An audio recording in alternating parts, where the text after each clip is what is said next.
Chicka chicka chicka chick 1 2.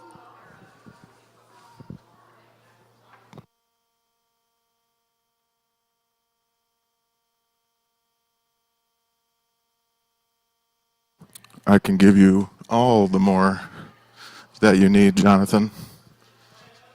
Okay, you're welcome.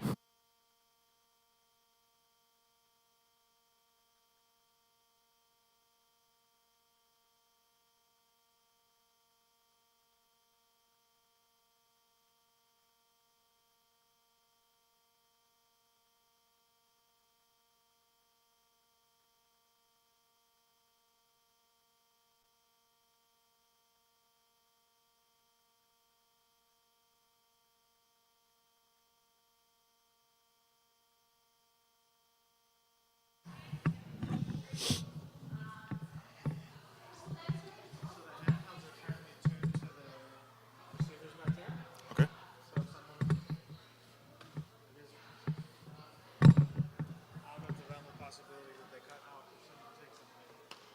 I don't think anybody will take them that far, but maybe.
You know that I would be here if I could, but something very important is happening in the life of my own family today, and it is calling me away to the Minneapolis Convention Center for high school graduation for my son, Henry. So congrats to him. Way to go, Washburn, and all seniors and everyone who's moving on into a new chapter in their lives. And I'm so glad to be able to be with you in this way for the annual meeting today. Now, I want to give you a little bit of a summary of how this church year has gone for us, but I want to start by saying it has been such a joy, and I'm so grateful for the clarity we have had this year about who we are and what we are called to be in the world as people of faith, and in particular, as people of faith grounded in the Universalist spirit of love and hope, which is the mission here at our church. Now, a little over a year ago, this congregation developed and passed new visionary goals, which are the statements that guide us over the course of 5 years in our work together that we try to live into. Now, I couldn't be more pleased that we had these visions.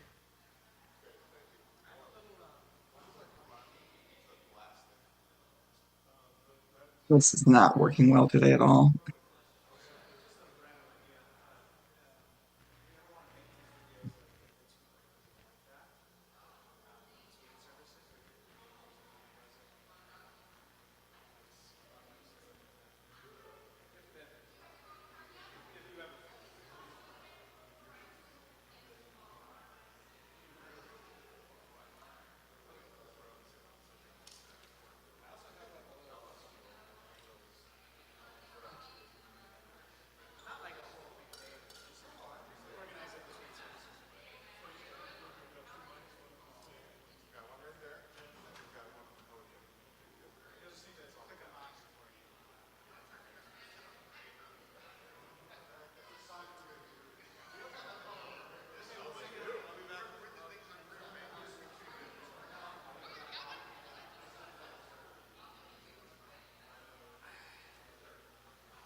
Are we on? We're on.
Guide my feet while I run this race, for I don't want to run this race in vain, race in vain. Guide my feet, guide my feet while I run this race. Next one goes higher. Guide my feet back home while I run this race. Guide my feet while I run this race, for I don't want to run this race in vain. Hey, friends, you are being presented with an opportunity to sing together. Joy is present in the room, and potential for what we can do with our voice. Why don't you show your neighbor, show yourself what we can do with our voice? How about I'm on my way to the freedom land.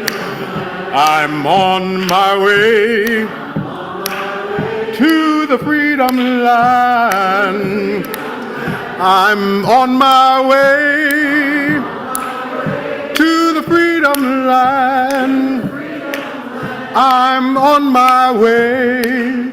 Great God, I'm on my way. One more. How about come and go with me to that land. Come and go with me to that land. Come and go with me to that land where I'm bound. Is there harmony in the room? Come and go with me to that land. Come and go with me to that land. Come and go with me to that land where I'm bound. There'll be justice in that land. There'll be justice. There'll be justice in that land where I'm bound.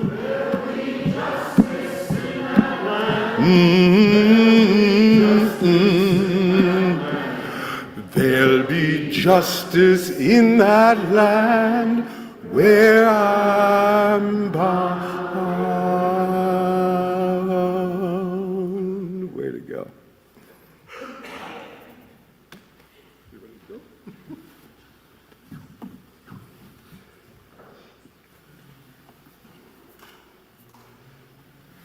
Good morning, everyone, and welcome to the 166th Annual Congregational Meeting of First Universalist Church.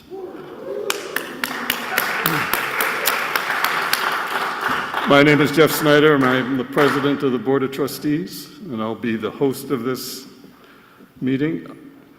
This is multi-platform meeting, so welcome to everybody who is here with us in the sanctuary, live streaming, or watching on YouTube after the fact. Thank you for taking the time to be here today to discuss the present and future of our church. If you are not a member, you are welcome to attend and observe the meeting, but speaking and voting are reserved for members. I'm happy to announce we have a quorum. So does everybody have a voting card? Can you wave them? They all seem to work.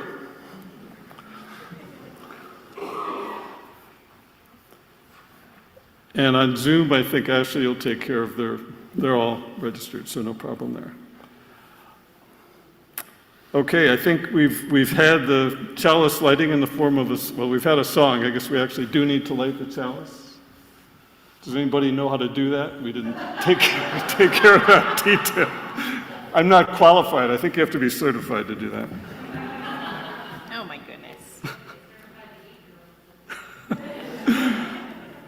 Can we get the chalice lighting slide so we can say it? Love is the spirit of this church, and service is its song. This is my great covenant. Come together and please seek the truth and love and love another. Thank you.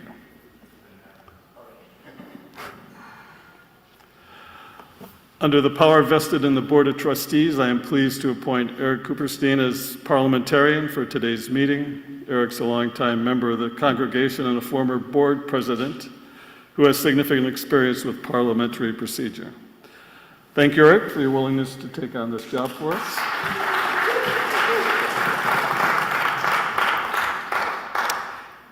Okay, moving on to the next item. Unless there is an objection from the congregation, the Board of Trustees will review and approve the minutes of this meeting. If you have an objection, now is the time to voice it. Who? Mr. President. Hello, mic check. It's on. Now we got her. Mr. President, on behalf of the Board of Trustees of First Universalist Church, I move that we, as members of the First Universalist Church, allow the Board of Trustees to approve the minutes of this meeting. Is there a second? Is there any discussion? Okay. The motion requires a majority to pass, so I think we've got that. We have to vote. Everybody's raise your... The motion passes. Okay, we'll move on to the senior minister's report. As you, I think, probably know, Reverend Jen is on sabbatical at this point, but she was kind enough to film her report before she left. Hello, First Universalist Church. My name is Jen Crow, and I use she and her pronouns, and it is an absolute joy to get to serve as your senior minister here for this congregation. Now, I'm sorry not to be here with you in person today for your annual meeting. You know that I would be here if I could, but something very important is happening in the life of my own family today, and it is calling me away to the Minneapolis Convention Center for high school graduation for my son, Henry. So congrats to him. Way to go, Washburn, and all seniors, and everyone who's moving on into a new chapter in their lives. And I'm so glad to be able to be with you in this way for the annual meeting today. Now, I want to give you a little bit of a summary of how this church year has gone for us, but I want to start by saying it has been such a joy, and I'm so grateful for the clarity we have had this year about who we are and what we are called to be in the world as people of faith, and in particular, as people of faith grounded in the Universalist spirit of love and hope, which is the mission here at our church. Now, a little over a year ago, this congregation developed and passed new visionary goals, which are the statements that guide us over the course of 5 years in our work together that we try to live into. Now, I couldn't be more pleased that we had these visionary goals in place when this particular social and political moment arrived for us full force this year. So let me remind us what our visionary goals are, because these help set our direction and our course for the year. So the people of First Universalist practice beloved community. We practice beloved community together among and beyond us, and we do this in 5 particular ways. We do this by honoring the richness of our Unitarian Universalist faith and embodying its love within the walls of our church and beyond. We do this by fostering our connection with and care for and action on behalf of Earth's environment and all of life. We do this by pursuing our individual and collective work for justice in relationship with those most affected by systems of oppression. We do this by widening the opportunities for leadership, participation, and engagement in the many facets of how our church functions and thrives. We do this by providing meaningful presence to one another in times of joy and grief and change. These new visionary goals have been guiding us along with the calling of this particular political and social moment in time. As we all know, this is a time when people with marginalized identities are under attack and basic human rights are being denied. It's a time when authoritarianism and fascism are on the rise here in our country, and some of the basic premises of democracy are being tested and even discarded. The role of the church in this moment is crystal clear. We are here to be a moral anchor in the midst of all of this. We're here to be a source of inspiration and care, a place of resistance and refuge. We are here to live out our faith and our very clear Universalist beliefs that say that each and every person is welcome and wanted, whole and holy and worthy exactly as we are, even as we have room to grow. We are a people that believes in the practice and the experience of beloved community. Beloved community is a community free of racism and poverty and violence, a community grounded in an experience of love that is so powerful that it cannot help but transform us as individuals and as a collective. This kind of love will not let us go, will not let us down, and will not let us off the hook. We are here to actualize that love in the world so that it's not just a theory, not just beautiful words, but actually take shape in our actions and in our ways of being together.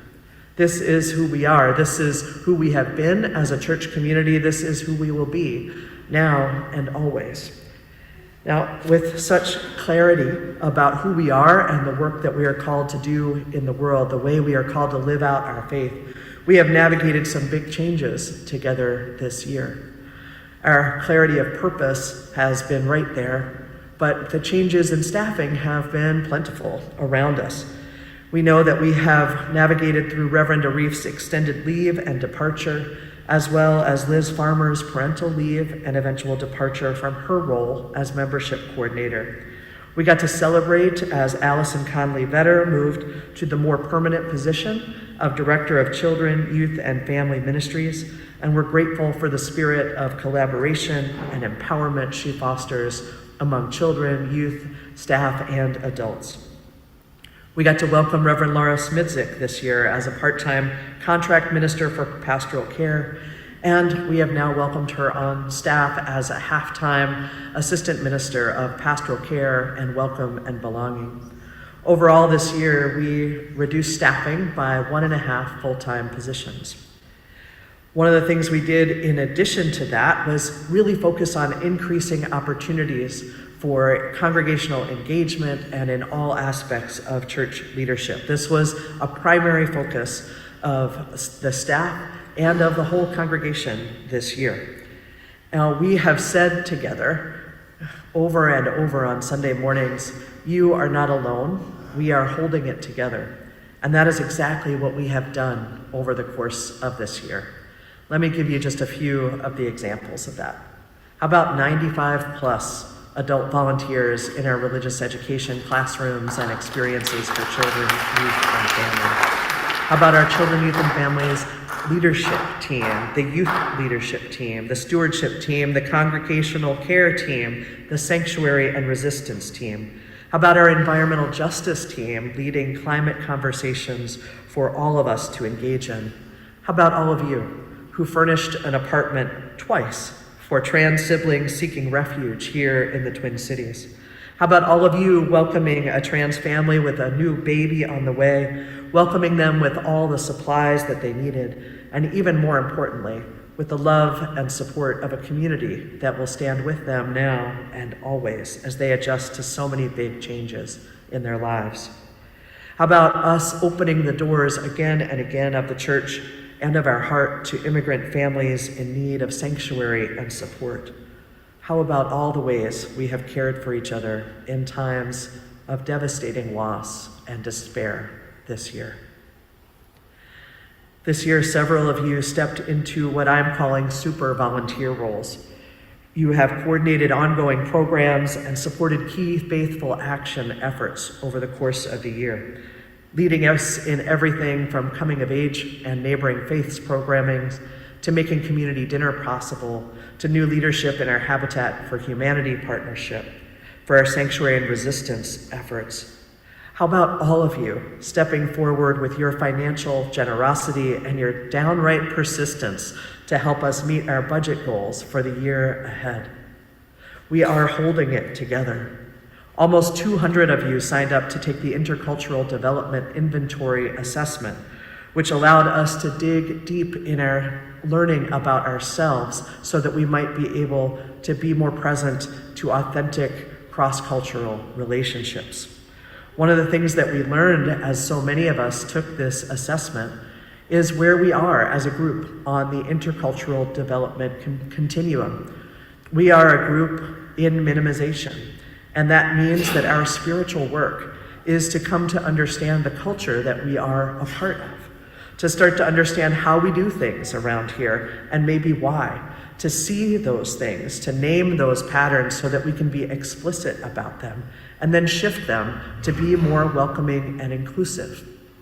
We have work to do here as we understand more about who we are and how we are together, individually and collectively. And this will allow us to show up even more authentically in relationship with each other and with others across difference. I'm so grateful for the ways that you have engaged this work and that our board and many ministry teams have as well. We are learning and growing, and it is changing us for the better. Sunday mornings have been an opportunity of so much shared leadership and engagement. I think of Sunday mornings and our worship services together whenever they happen as opportunities for us to experience what beloved community feels like, to actually experience that shared leadership and shared ministry, and also to experience the love that has the power to transform us individually and collectively. Our worship associates, our choir, our artists, all of our ushers and greeters, the folks who tend for this space and care for the building and grounds, all of you with support from each other and from the staff. You have created spaces where we can engage together in rituals, in spaces of refuge, in opportunities where we remember the power of our shared voice in singing and in speaking, where we offer comfort and care for one another in what will surely be this long haul time where we need all the spiritual resilience we can muster together. There are so many ways that we have been saying and acting like we are not alone. We are holding it together. I'm so grateful for all the ways you have been showing up with and for this community, and the ways we've been leaning in together to knowing who we are and what we are about and what our faith calls us to do and to be in this moment. As the church year turns and we get to take what I hope is somewhat of a deeper breath this summer, we will be preparing ourselves for the church year ahead. This will be another year where spiritual resilience, where deep, faithful action will be called for from us. I pray that we will continue to dig deep, that we will join together, that we will create spaces of safety and refuge, that we will find our voices, our religious and spiritual voices, and push back against the harm that is being done to so many. I hope that we will continue to lean in on each other as we live into this love that will not let us go, will not let us down, and will not let us off the hook. I am so very glad to be in this community of faith with each and every one of you.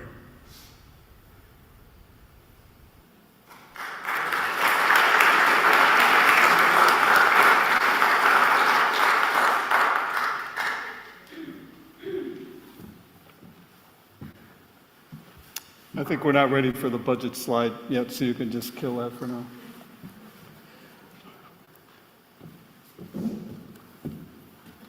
Oops.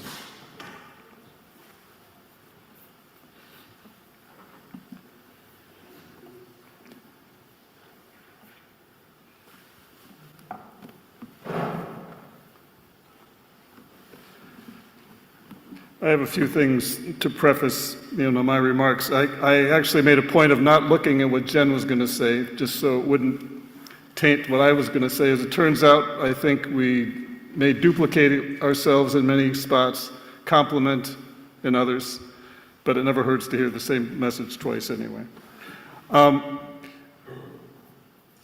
And what I would say is this isn't the talk that I planned to give you when I woke up yesterday. I really wasn't happy with what I had prepared, so I rewrote it over the course of the day and finished it this morning. Emily Benocta was kind enough to proofread it to make sure I wasn't saying anything heretical. And it's still a bit raw, but I hope you'll find the truth and the possibility in what I'm saying. Like I suspect many of us, are guilty of living in the past. I still tend to think in terms of the UUA's now de-emphasized 7 or 8 principles, actually, rather than the 2024 General Assembly's Article 2 revision, putting love at the center of our 6 shared values. And those are interdependence, pluralism, justice, equity, transformation, and generosity. I'm going to use this opportunity to give those values just a little bit of light. As you know, the theme for this year's General Assembly is meeting the moment. It invites us to consider really 3 crucial questions in my mind. What is the moment we're in? What are the most urgent needs at this moment? What do our values call us to do in response? And I'd like to give you my answers to those 3 questions. First, what's the moment we are in? We're living in a time of converging crises that demand our faithful response. We are in a moment where democracy is under attack, where trans and gender expansive people are being criminalized and forced to flee their home states, where climate change threatens the very web of life that sustains us all. We are in a moment where systems of oppression are becoming more brazen, more violent, more destructive. But we are also in a moment of unprecedented possibility. We are witnessing the emergence of new forms of resistance, new models of solidarity, new ways of beloved community across differences. We are in a moment where people are hungry for authentic spiritual community, for faith that does more than comfort, faith that transforms. I think at First Universalist, we are embracing this moment. Through our IDI work, we are recognized that we are in a developmental phase that causes us to deeper authenticity in our members' voices about, deeper authenticity in our relationships across differences. Through our 45 climate conversations, we've heard the urgency in our members' voices about environmental action. Through our sanctuary work with both immigrant families and transgender refugees, we've heard their stories and provided safe haven for those fleeing persecution. This is a moment that calls for nothing less than the full embodiment of our Unitarian Universalist values, not as abstract principles, but as lived practices that create real change to real lives. So what are the most important and most urgent and important needs of this moment? Our visionary goals, which we adopted 16 months ago, directly address the most urgent needs we see. First, the earth and all life are crying out for care. The climate crisis demands that we foster our connection with, care for, and action on behalf of Earth's environment and all of life. This isn't just about recycling or solar panels, although we do support those. It's about fundamentally reimagining our relationship with the natural world and with each other. Our environmental justice team has conducted, as I said, 45 climate conversations with congregants, gathering input to guide our environmental action. And we've shifted our foundation investments towards greater social and environmental responsibility. Second, people are yearning for authentic spiritual grounding. In a time of chaos and cruelty, we must honor the richness of our Unitarian Universalist faith and embody its love within the walls of our church and beyond. Our newcomer circles are filled with people seeking a community that practices its values. Our sanctuary and resistance team is assisting several families fleeing prosecution. This is what it means to embody love beyond our walls. Third, this moment demands justice now. We must pursue our individual and collective work for justice in relationship with those most affected by systems of oppression. From our Pink Haven Coalition membership to our foundation's $70,000 in grants focusing on racial justice, from our Habitat for Humanity builds to our advocacy in the state capitol, we're learning what it means to put justice into practice. These 3 areas of focus are not separate. They are interconnected, just like the independent web of all existence. Finally, what do our values call us to do in response to this moment? Our values call us to be exactly who we are becoming. They call us to the 4 pivots that Dr. Elias Ortega shared with us in April, moving from problem solving to possibility creating, from transactional to authentic relationships, from scarcity to abundance, from clergy-led to lay-led ministry. Love at our center calls us to welcome trans refugee families with baby showers and housing, to stand boldly with our letterboard message, "Trans kids are welcome here." Justice calls us to dismantle our own racism through ongoing intercultural development work, and to support our transgender siblings through sanctuary housing and community programming. Interdependence calls us to recognize that our liberation has bound us together, that environmental justice, racial justice, and LGBTQ+ justice are not separate struggles, but one struggle for the thriving of all life. Transformation calls us to embrace the discomfort of growth, to keep learning through our IDI work, to keep evolving. As Reverend Jen reminds us, we are a faith community of big dreams and collective power. Our values don't call us to be perfect. They call us to be present, to be accountable, and to be in right relationship with each other and the earth. So in closing, the moment is meeting us. This year's GA theme asks us to meet the moment, but I believe the moment is also meeting us. It's meeting us in our willingness to provide sanctuary. It's meeting us in our courage to have difficult conversations about race and culture. It's meeting us in our commitment to environmental action that makes a real difference. We are not waiting for someday. We are not preparing for tomorrow. We are meeting this moment now. This moment has found us ready. Thank you.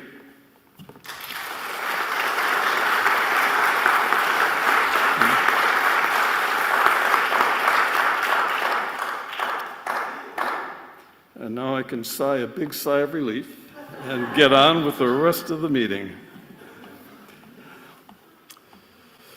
Okay. Thank you. Now we're going to talk about something much more different. Financial report and presentation of the recommended budget for next year by Mark Gorlick.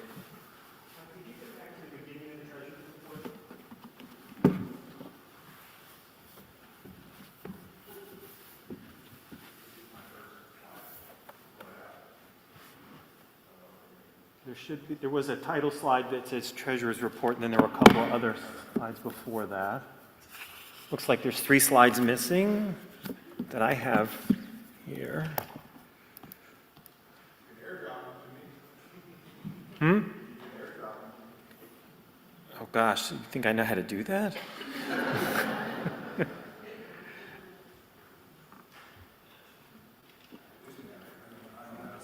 Is Ashley to the rescue here? Excellent. Well, in the meantime, while we're waiting to get the slides up, I did want to start by acknowledging the other members of the Finance Committee who worked with us this year. Dan Berg, Julie Most, Dick Nemick, and Cameron Smither. Also had a couple of folks from the stewardship team who were liaisons to the Finance Committee, Will Hegman and Tom Satterstrom. Appreciate all the work that they did in helping to manage the finances this year.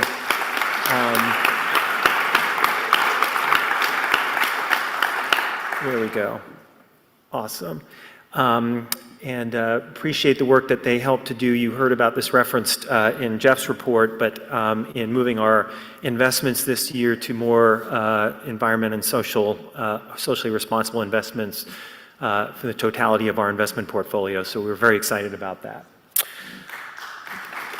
So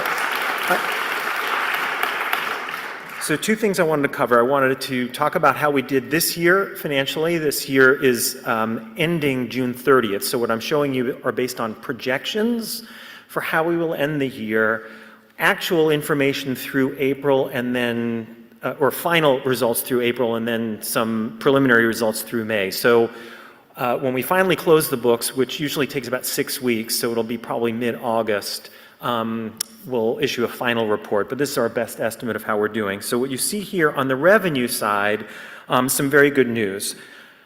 Remember that we have basically four sources of revenue, and 3 of those are from us, right? So the first line, the pledge income, that is the money that we promise each year to give to the church in form of donations.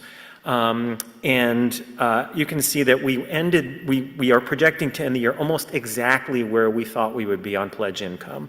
So $1.315 million in pledge income. That's pretty extraordinary. And kudos to all of the members of this church for that. Fundraising includes a variety of other forms of giving from us. So that is fundraising events, that is the Sunday offering, that includes the interest proceeds from our unrestricted endowment, the Legacy Fund, which is basically prior giving and the proceeds from that. And you can see here that combination of things under fundraising, we had budgeted to be a little over $200,000. We ended the year at a little over $250,000. So really great results on fundraising this year. The third is the capital reserve. So this is money that we have left over from our prior capital campaign, and each year we have been transferring some of that to go towards paying the construction loan that we still have, and then some additional capital projects. And then the final category is the earned revenue we get. This is rental income, so rental to the school, rental of office space to Blue, Black Lives of Unitarian Universalism, the antenna on the roof, and then room rentals that come up for things like weddings and memorials and so on. So in aggregate, we ended the year, we are projecting to end the year about $45,000 ahead on revenue compared to what we had budgeted at the beginning of the year. And that's you all. That is you all. Okay, so if you can go to the next slide. That's a good thing because on the expense side, our expenses, as we've talked about, have been running higher than we had projected across a number of categories. And I'll talk through what these are, but you can see that salary and benefits was running a little higher, administrative costs were higher, program expenses were higher, buildings and grounds were higher. So in aggregate, we are running about $48,000 ahead on expenses compared to what we had budgeted. And I'll talk through those were as a reminder. If you can go to the next slide, John. These are trends that started developing early in the year. There we go. Oh, I didn't advance my slide. So some of these key variances have continued to play out. On the personnel side, there were some regulatory changes that led to higher expenses for health insurance, for workers' compensation insurance. We also incurred some expenses for temporary ministerial support during Arif's leave of absence. In aggregate, those were partially offset by reductions that we made in staff development funds. Early in the year, around November, December, when we started to project these expenses tracking higher than we thought, Jen and the staff took some steps to reduce expenses, so that was one of those. On the administrative side, we had higher than budgeted expenses for some of our software licenses. Program side, we've talked about this, curriculum expense was higher, and on the childcare, this again, a regulatory change that we were having to pay more for the childcare. And then on buildings and grounds, the need for security, which we had not anticipated when the year started, but we've been paying to have security on site in response to a number of threats that had been received earlier in the year.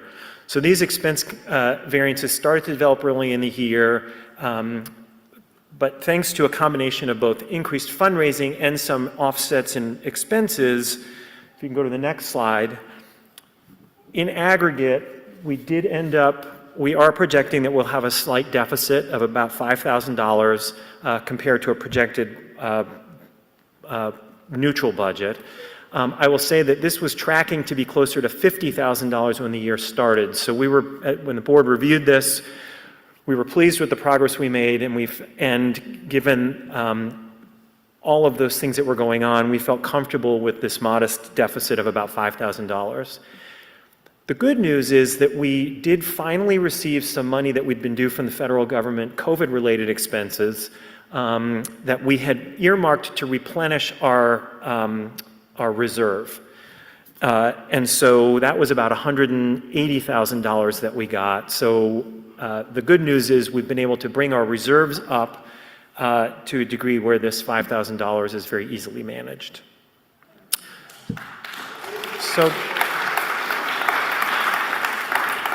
So I'm happy to answer any questions anybody has about how we did this year. And again, these are projections. They're pretty decent projections at this point because we only have a couple of weeks left in the fiscal year, but the final numbers may vary slightly when they come in, and we'll report on that later.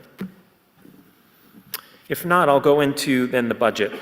So we talked about this at the budget meeting last month, but just as a reminder, when we were starting to put together this year's budget, some of the principles that we wanted to adopt. First is we wanted to be realistic.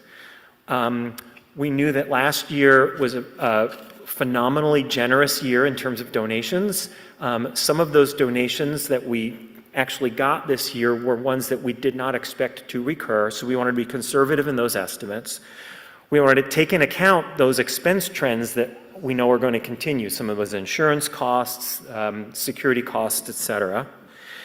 And we recognize that, our stewardship team's only been at work really in earnest for about a year and a half or so. We are still working on building this culture of increased generosity and this culture of shared ministry that will allow people to give in many ways. Some of those might be monetary, some of those might be gifts of talent and time that will allow us to accomplish the work of the church in other ways.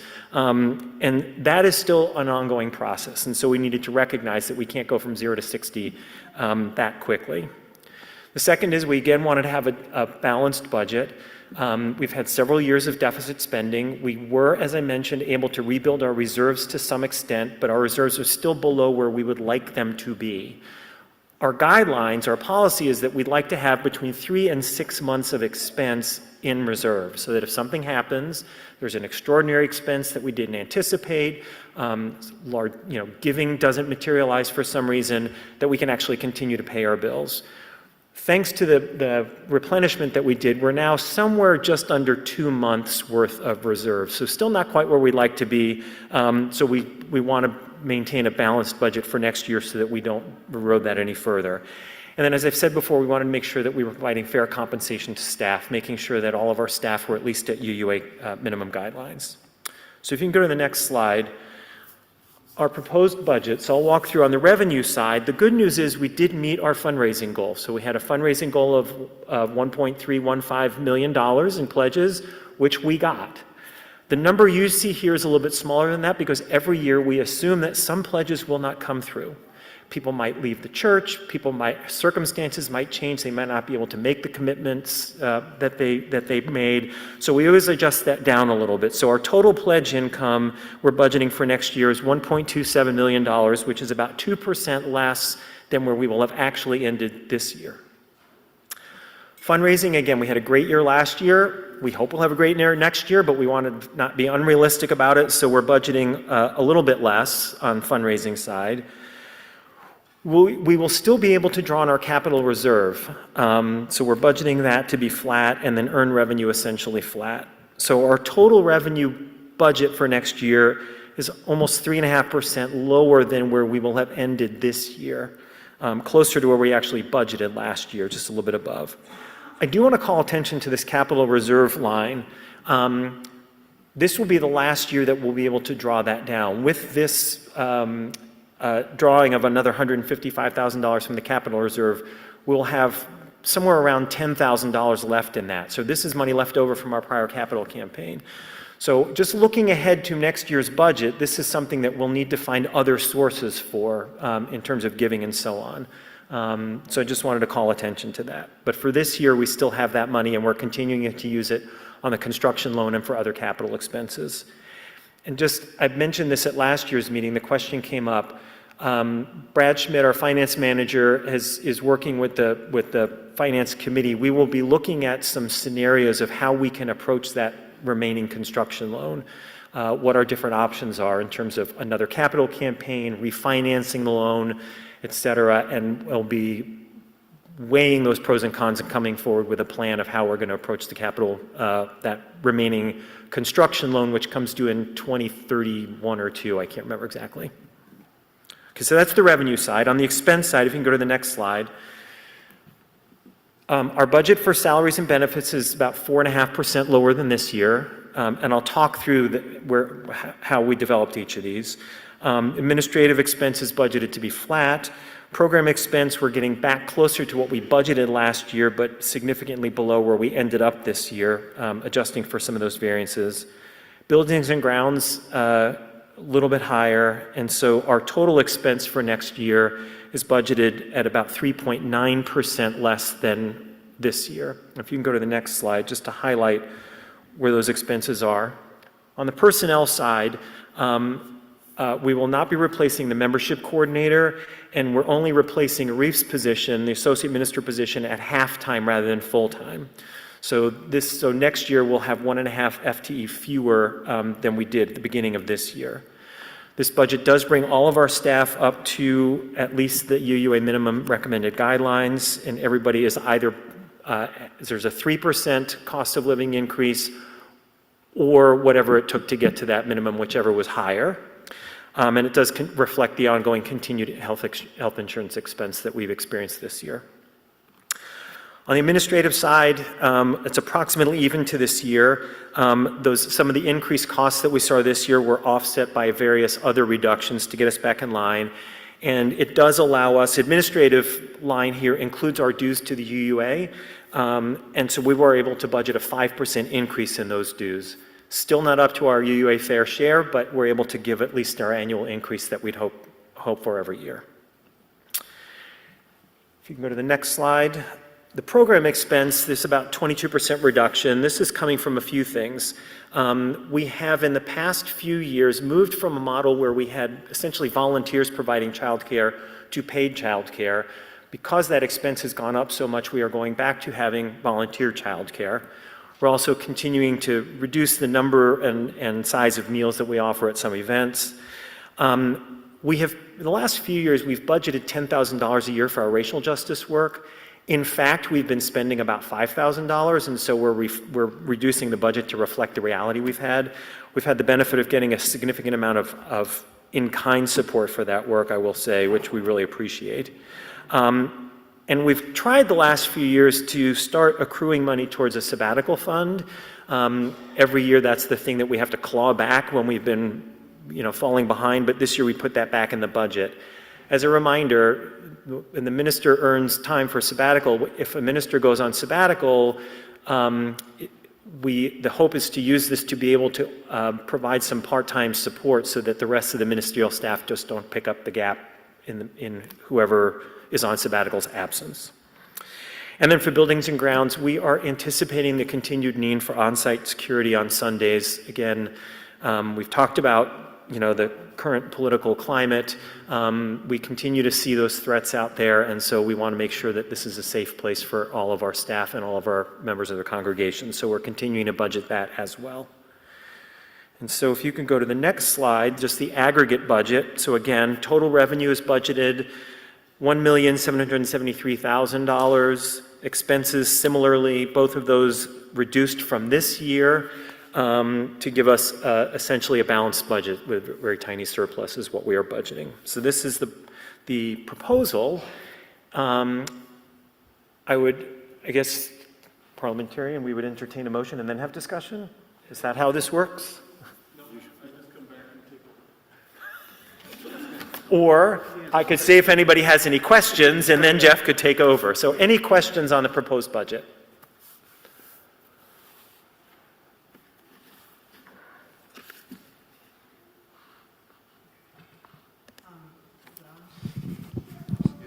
It's on, okay. So we're also going to allow if people want to sit where they're at, and we can bring the mic to you. So feel free to raise your hand. Yeah. So a couple questions I see. What is the size of the construction loan? The remaining balance is about $1,450,000. 1.45 million is the remaining construction loan. And again, that comes in a balloon. Right now we pay interest, and then there's a balloon payment that comes due. Again, I can't remember, it's either 2031 or 2032.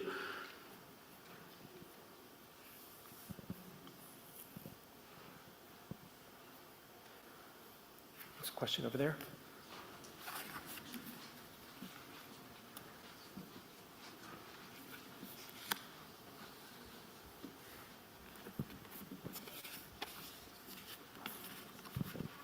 Sorry, we could have sit closer. Piali, Amelia Marquez, Shide. Seeing well, first off, wonderful work to the entire Budget and Finance Committee. This is phenomenal, and to see a surplus is always welcome news. I would advocate in seeing that we have less than projected on both our FTE and also in the amount of work then that the remaining staff are doing, that I would continue to advocate that we maybe even see a fair, going into a fairer level of compensation and benefits for our staff that are currently working than additional roles without Liz Farmer and Arif. Yeah, thanks for that. And I think one of the principles that we also talked about is not asking our staff to just take on more. And that's where my comment about, really still trying to develop that shared ministry. So bringing on additional people who are willing to do that work as part of their contribution to the church, rather than putting that on our employed staff.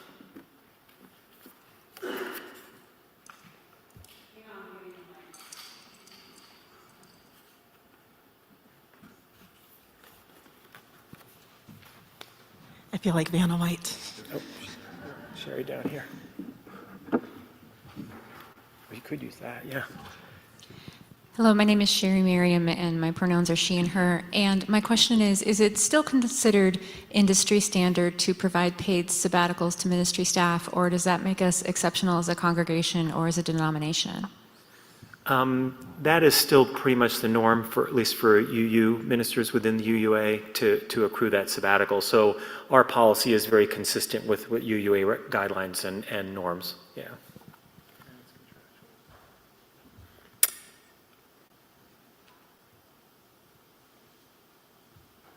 Okay, great. Thank you.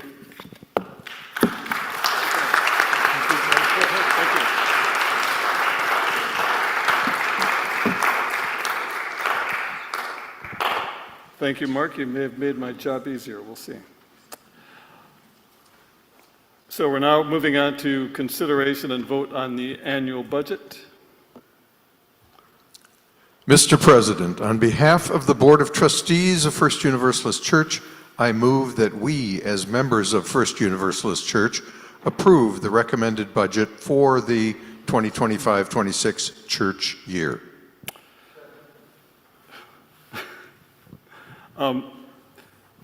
The vote regarding the annual budget is being presented as a motion by the Board of Trustees, so it therefore needs no second.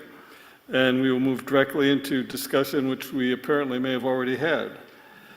However, if you would like to share any more thoughts or questions with the whole group, there are several ways to do this.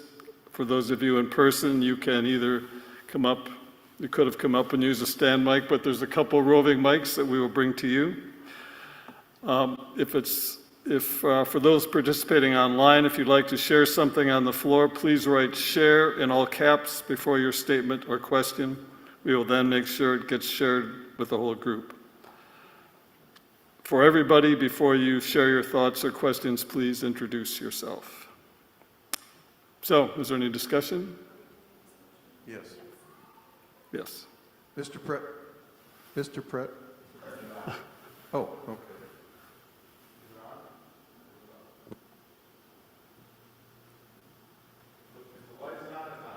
It's on. There we go.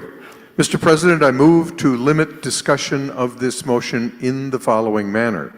Each person who wants to speak for or against the main motion or a subsidiary motion should be limited to 2 minutes, and the total time for discussion of the main motion, including any subsidiary motions, would be limited to 20 minutes. Is there a second? Because this motion is a procedural motion, there's no discussion, and we will move directly to a vote. This motion requires a 2/3 vote to pass.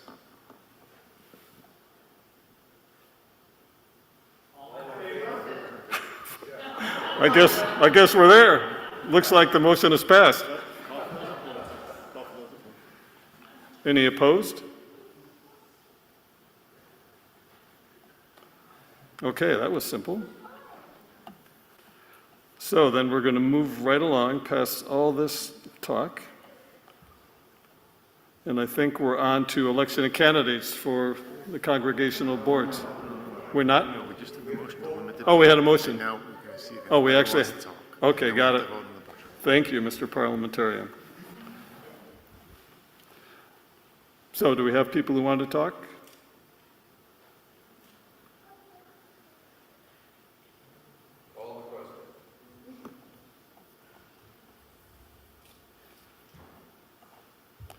Okay, so now we're on to the real vote, is that correct?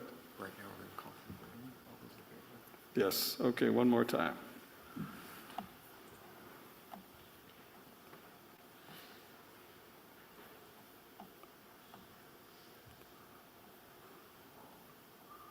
I've lost my place a bit. So anyway, we're now voting on the motion to approve the budget. You can see it, okay. So, do you vote to approve the recommended budget for the 25-26 church year? All in favor? Yeah. Opposed? And now we'll wait for the online vote. Pardon me? Abstain? Okay. Abstain? Good? Okay. So the motion is passed. Am I correct? Thank you. Okay.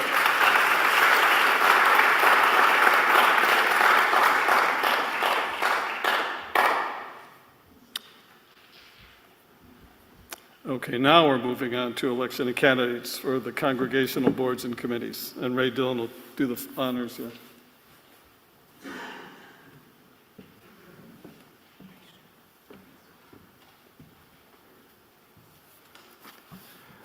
I'm Ray Dillon. I have a poem from Rumi that I just quote an excerpt.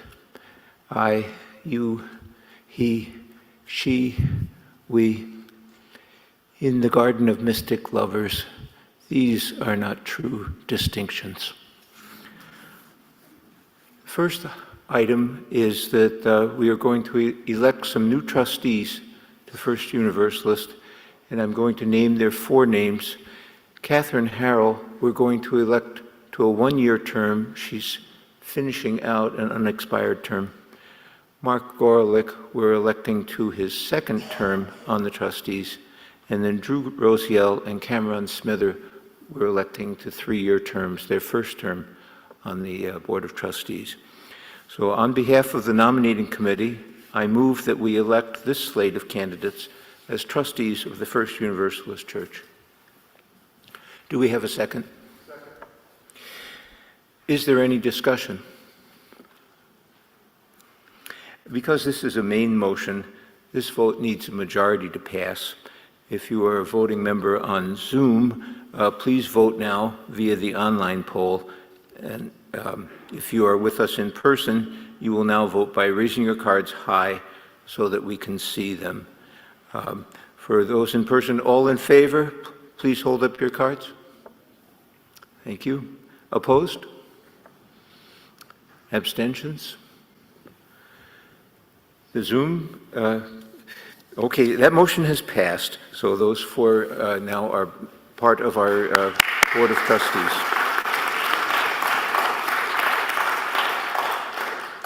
The Board of Trustees needs some officers. So then, on behalf of the nominating committee, we are recommending Mark Gorelick as the president, Emily Wallace as your vice president, Cameron Smither as your treasurer, and Matt Keller as the secretary. So the motion is, on behalf of the nominating committee, I move that we elect this slate of candidates as officers of the Board of Trustees of First Universalist for the 2025-2026 year. Do we have a second? Second. Is there any discussion? If you are a voting member with us on Zoom, please vote now via the online poll. And if you are in person, all in favor, please hold up your cards. Opposed? Abstentions? We're doing very well, and we're good. So will you please clap for those 4 officers?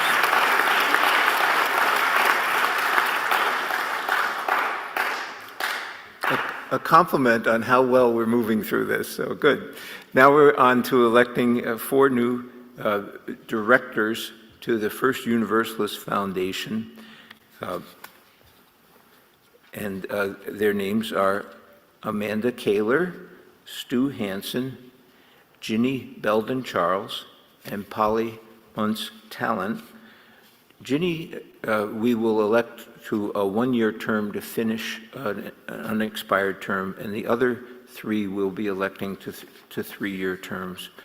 So the motion is, on behalf of the nominating committee, I move that we elect this slate of candidates as directors of the First Universalist Foundation. Do we have a second? Any discussion? All right, online people, will you please vote? And people who are in person, all in favor, please hold up your cards. Thank you. And opposed? And abstain? All right, and please clap for those 4 people who are serving.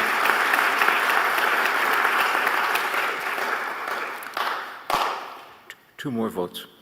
And the next one is to elect a chair of that First Universalist Foundation. And on behalf of the nominating committee, I move that we elect Isabel Quast as chair of the First Universalist Foundation. Do we have a second? Okay. Any discussion? Okay, so online people can vote now, and for those in person, all in favor, please hold up your cards. Okay. Opposed? Abstentions? All right. Please clap for Isabel.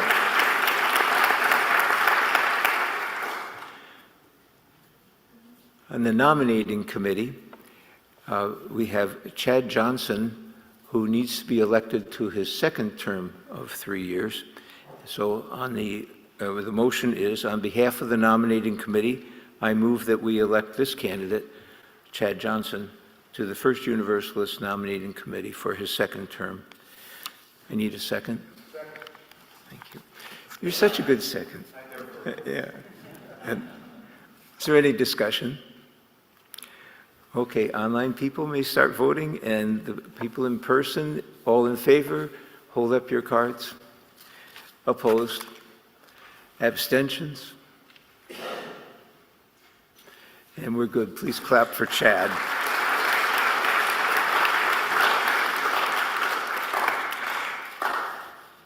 There is one more thing. I thank goodness for Jeff's notes here. The next motion is electing some candidates to the 2025 General Assembly of the UUA. And the nominating committee has received 3 names. They are Malia Hausnecht, Ralph Wyman, and Mark Caswell. So the motion is, Mr. President, I move that we, as members of First Universalist Church, approve these 3 candidates to serve as First Universalist delegates at the 2025 General Assembly of the UUA.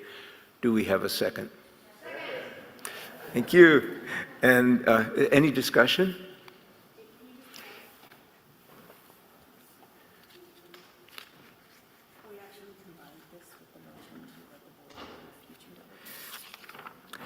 Yes, yes.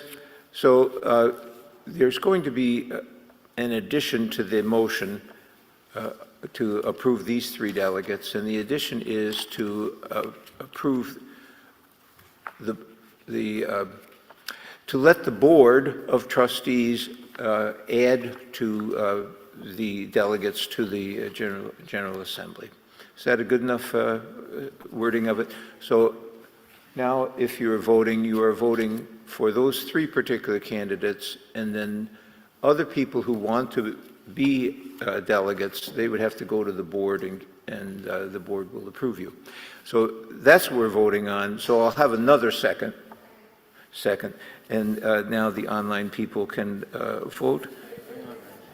I'm sorry, we do have a question. Lynn Broaddus, I use she, her pronouns. What is the total number of delegates that our church is permitted? Excellent question.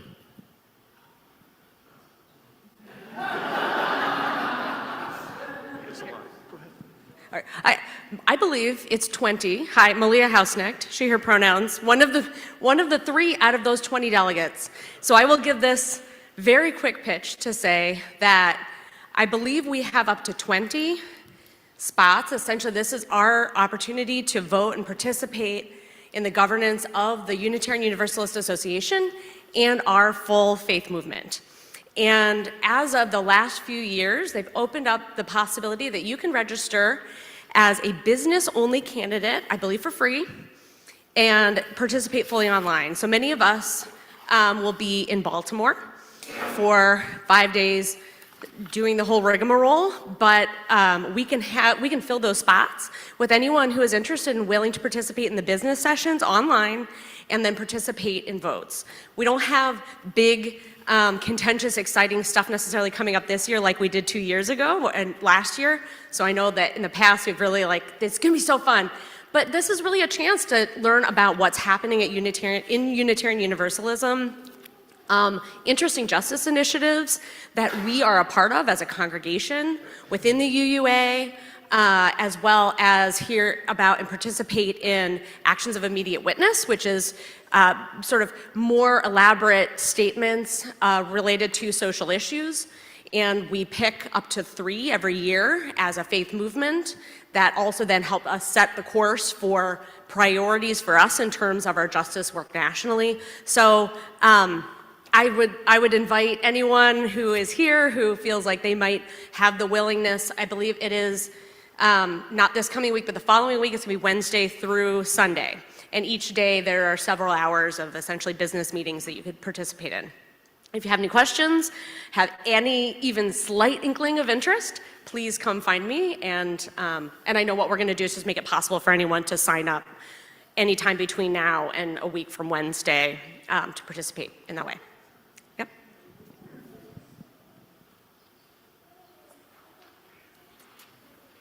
Seeing no other, seeing no other questions, then I'm going to ask for a second again. Thank you. And now this motion I'll review for you. It is to approve 3 names: Malia Hausnecht, Ralph Wyman, and Mark Caswell to be delegates to the GA. And also to approve the ability of the Board of Trustees to add other people to that list. So now any more discussion about that? Okay. So now the people online can vote. And ready? Ready? All those in favor? Thank you. All those opposed? Any abstentions? And that motion has passed.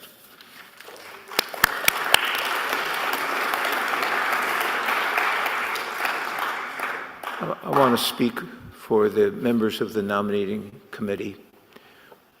Thank you so much for approving those people that we interviewed, we sought out, and asked to serve.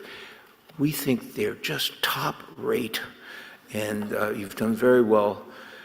And the philosophy on the nominating committee is that when we ask somebody to serve in this way, we begin a personal relationship with each of those people. And part of the personal relationship is that when their time of service is over, we want to appreciate them.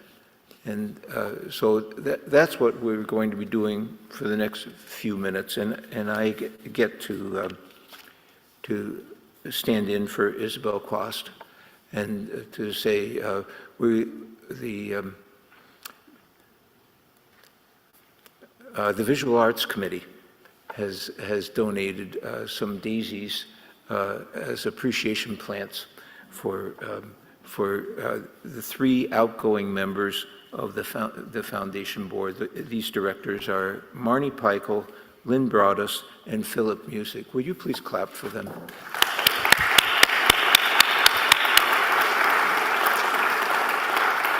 And maybe they don't want the embarrassment of coming up right now, but please, right after the meeting, come and get your daisies.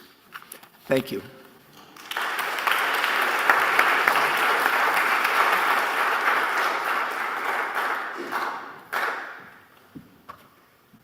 And I would like to acknowledge three departing members of the Board of Trustees.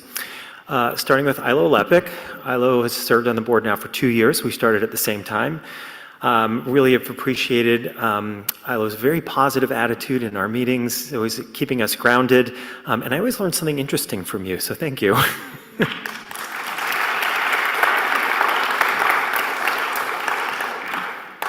Sarah Hedge, who has served for 5 years now on the Board of Trustees through some very challenging times. Sarah, I have really appreciated the way that you always make us think very deeply about whatever it is that we are discussing, challenging our assumptions both individually and as a group, and always in the most respectful and positive way. Thank you.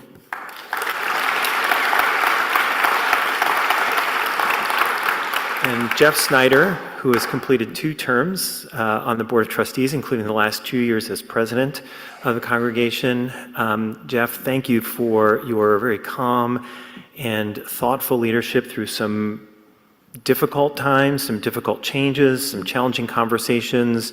You always keep us on task, and you always remind us as we're going through whatever difficult conversation it is, why it is we're here and why it is we're having that conversation. Thank you so much.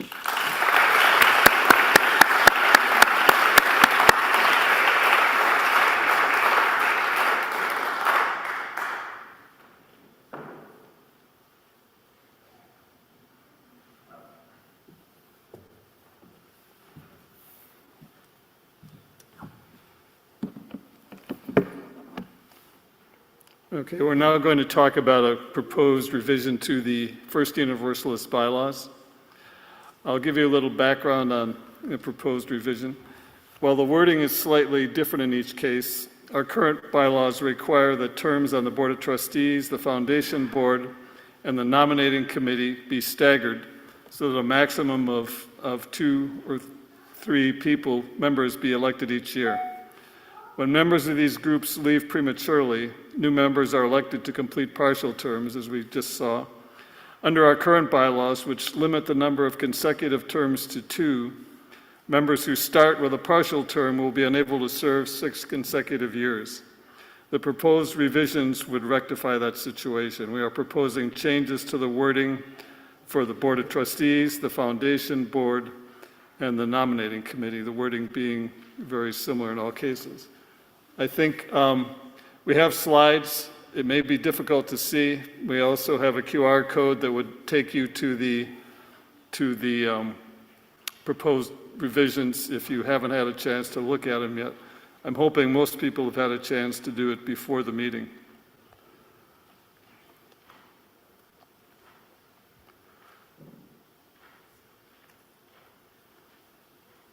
So, Lou, anything to say?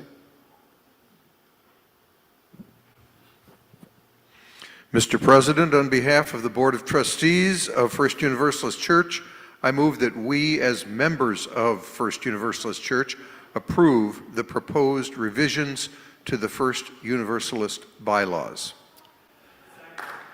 No second. Not yet. The vote regarding the proposed revision is being presented as a motion of the Board of Trustees, therefore it needs no second, and we will move directly into discussion. As before, if you'd like to share your thoughts or questions with the whole group, we have mics available for you to make comments. And likewise online, if you'd like to share something, please write "share" in all caps before your statement or quotation, then we'll make sure it gets shared with the whole group. Mr. President, I move to limit discussion of this motion in a fashion similar to the previous discussion. Each person who wants to speak for or against the main motion or subsidiary motion should be limited to 2 minutes, and the total time for the discussion of the main motion, including subsidiary motions, be limited to 20 minutes. This does require a second. Is there a second? Great, got it? I have a second. Because this motion is a procedural motion, no, this is right. There is no discussion. We will move directly to a vote. This motion requires a 2/3 vote to pass. All in favor? Opposed? Abstain? Online? We're good. Okay.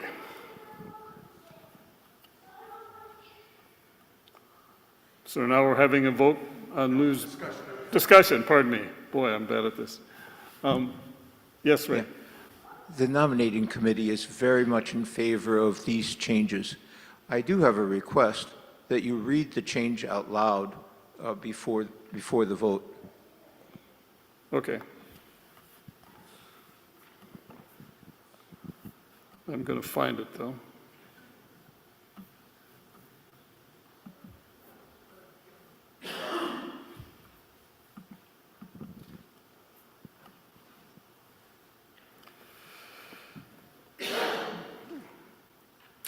Okay, so the proposed revisions to the bylaws would replace the language that has been stricken, well, I can't really say that if you can't see it. You can, good. Stricken through on the italicized language in red. The purposes of these rescissions, as I said, is to allow members of the congregation who start their board or committee service with a partial term of less than 3 years to still serve for 6 consecutive years. So the specific change for the Board of Trustees is to replace the language that's been crossed out with the following. If a trustee serves a term of less than 3 years to finish another trustee's unexpired term, that trustee may be elected to a third term of 1 or 2 years to allow a total of up to 6 years of consecutive service. A trustee who has served 6 consecutive years may not be nominated to serve an additional term until that trustee has been off the Board of Trustees for at least 3 years after completion of the last term. And in the case of the foundation board, the language will be replaced with, if a director serves a term of less than 3 years to finish another director's unexpired term, the director may be selected to a third term of 1 or 2 years to allow a total of 6 years of consecutive service. A director who has served 6 consecutive years may not be nominated to serve an additional term until that director has been off the foundation board for at least 3 years after completion of the last term. And for the nominating committee, the language to replace the cross-through language, if a member serves a term of less than 3 years to finish another member's unexpired term, that member may be elected to a third term of 1 or 2 years to allow a total of 6 years of consecutive service. A member who has served 6 consecutive years may not be nominated to serve an additional term until that member has been off the nominating committee for at least 3 years after completion of their last term. So I think at this point we're ready to take a vote. Any further comments?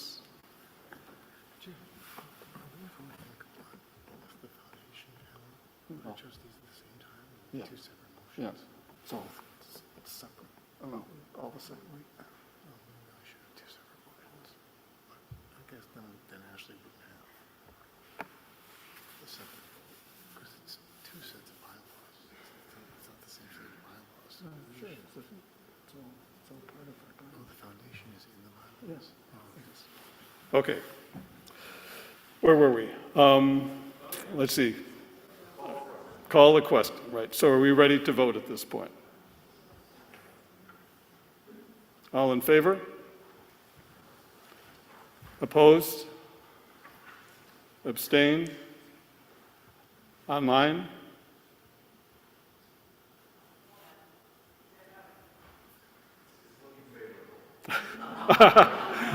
Okay, the ayes have it.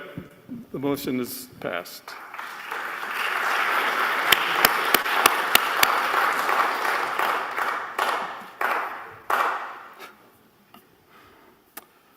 Okay, we're moving right along. In fact, I think we're there. Ashley, did you have some closing words?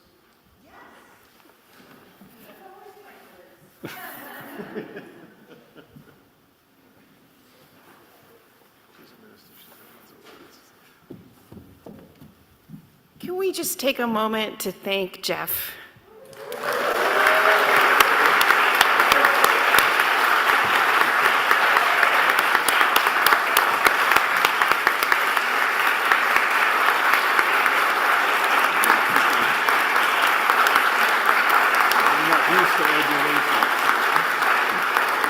Okay, he just functionally told me that was very uncomfortable. But I think it was good for him. All right, let's warm up our blessing hands one more time. And our bodies, because man, burn. It's not Jim's fault. He's going like this. It's not Jim's fault. All right, we're just gonna raise our hands forward as we feel moved and offer a blessing of thanksgiving and a blessing of forward motion now. I invite you to share a word or a phrase to close this meeting, to remember that what we do in meetings is what we do in church. We build the beloved community, one seemingly boring vote at a time. And we remember that we are not alone, we are holding it together. With what words or intentions or hopes do you bless us as we move into this church year? Gratitude, patience, solidarity. More men volunteering in religious education. More men volunteering in religious education. Abundance. Forward. Connection. Love. Community. Effectiveness. Relief. Humility. Kindness. Humor. Belonging. Presence. May it be so, and may we make it so. Thank you, and amen.